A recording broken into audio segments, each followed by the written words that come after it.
Hi everybody and welcome back to This Week in Magic Online Finance. I'm your host Chaz Andres, and as always, let's get started with the news.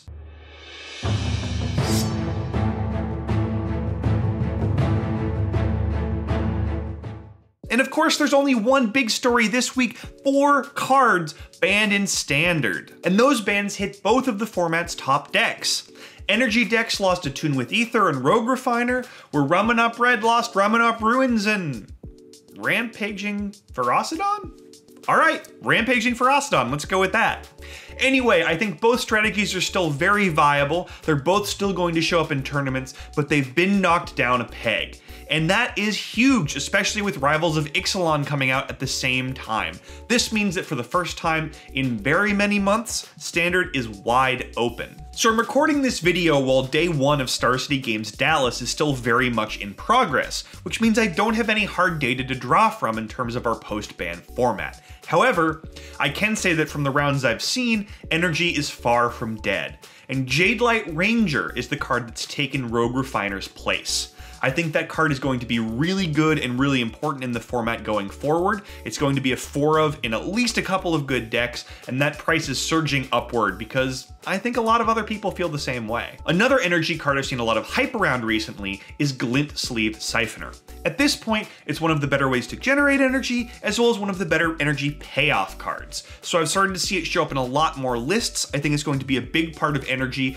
post bans, and it's actually tripled in price on MTGO over the past couple of days. I'm not sure I'd buy in at this point. The price is already pretty high, but it's a hyped up card that you need to think about seriously as a future format staple. Another consequence of the ban is that it looks like Mardu Vehicles is back. Really? Without Whirler Virtuoso running around in every other deck, Mardu Vehicles is suddenly a lot better, and cards like Heart of Kiran and Aethersphere Harvester could end up seeing a lot more play in the post-ban metagame. In fact, Heart of Kiran, a mythic rare, incredibly powerful, could be useful in multiple tier 1 decks. It's on its way up and it could keep going. Let's move on to our other big news story of the week, which is that we finally had our first ever look at the MTG Arena economy. Now here's what we know. It isn't going to have trading like MTGO.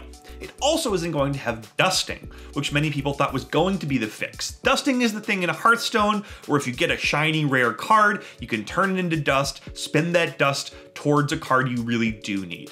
Instead, MTG Arena is going to give us wild cards, which we can exchange, presumably 1 for 1, for cards that we really do need for our decks. So my first reaction after seeing this was to say that Arena is probably going to be a very casual economy that's going to frustrate competitive players who really just want to be able to spend money and get the cards they need to build the decks they want right away. But we really don't know enough to say that for sure. If wild cards are easy enough to get, it's possible you can just sort of hold on to a bunch until a new set comes out and then get the decks you need right away. So let's hold off judgment for now. Let's wait until we know a little bit more before we start judging whether the Arena economy is going to be able to replace MTGO or not. Let's move on to gaining ground. Where in Standard, I can pretty safely say that the prices have moved since I recorded this video thanks to whatever the results of Star City Games Dallas were.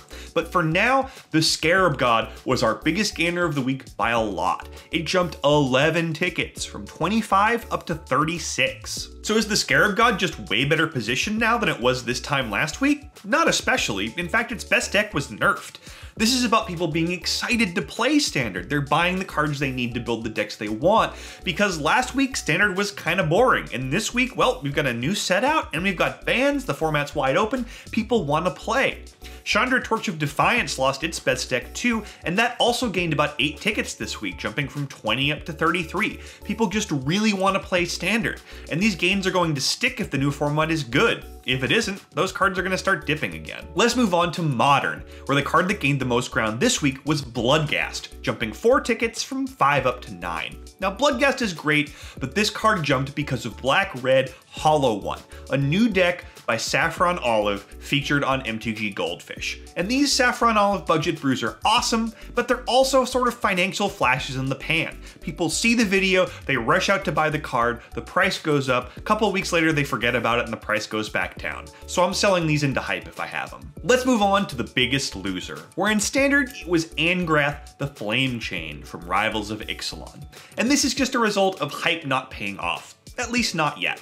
People thought that Angrath was going to be part of the new standard format, hasn't found a home yet. It's going to probably bump along in the 3 to 4 ticket range until it does. Here's hoping that at some point someone will figure out a way to make that card work. On to Modern, where the biggest loser was Karn Liberated, dropping 8 tickets from 42 down to 34.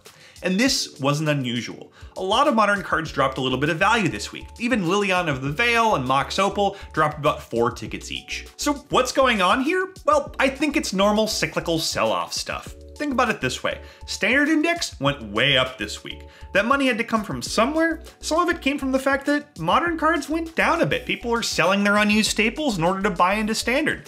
And that happens all the time. Except I think this time that price dip isn't going to last very long because we have a Modern Pro Tour coming right up. So if you want these cards at a slight discount, pick them up now. So I rarely feature Standard cards on Sneak of the Week, but it's a Standard kind of week, and I thought I'd talk a little bit about Vraska's Contempt. Now, a couple of weeks ago, Vraska's Contempt was worth about 1.5 tickets.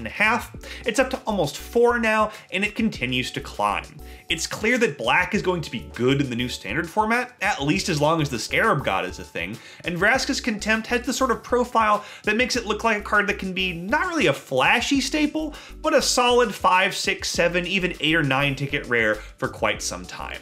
So this isn't the sort of card I'd go in deep on and expect to make a ton of money, but if you're a Standard player and you don't have your set of Vraska's Contempts yet, I'd pick them up now. As always, let's end the week by taking a look at the MTGO Traders sales data. These are the cards that have sold the most copies over the past 7 days, which gives us a great idea of which staples are the hottest on MTGO right now. Now, in terms of overall sales, we've got some major shakeups due to the Rivals of Ixalan release and the Standard bannings.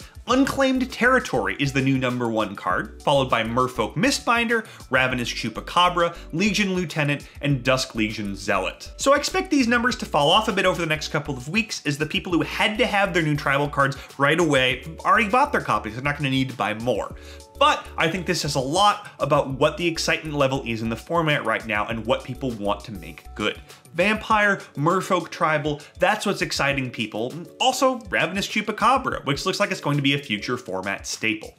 That said, the card I'm most excited to pick up right now is the #1 card, Unclaimed Territory. It's one of those cards that has the look of a 1 to 2 ticket uncommon. It's only a fraction of a ticket right now. I'd start just sort of adding some of these to whatever orders you buy, just end up with a couple of dozen copies, and then eventually you'll be able to sell them for a ticket or 2. Let's move on to overall value sold, where again, people really want Merfolk to be good. Kumena, Tyrant of Erazka, was far and away the #1 card this week in terms of overall value sold, which I guess doesn't really surprise me. It's a 20 ticket rare right now, and I expect that number to change drastically based on how well Merfolk perform at the next couple of Star City Games Opens, and also on the MTGO circuit.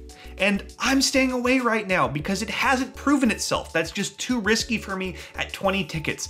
But don't forget, if Merfolk are a tier 1 deck, this is going to be a 30 to 35 ticket mythic for quite some time. That's all I got for you this week. Don't forget to like the video, please subscribe to the channel, and I'll see you again next Monday for This Week in Magic Online Finance.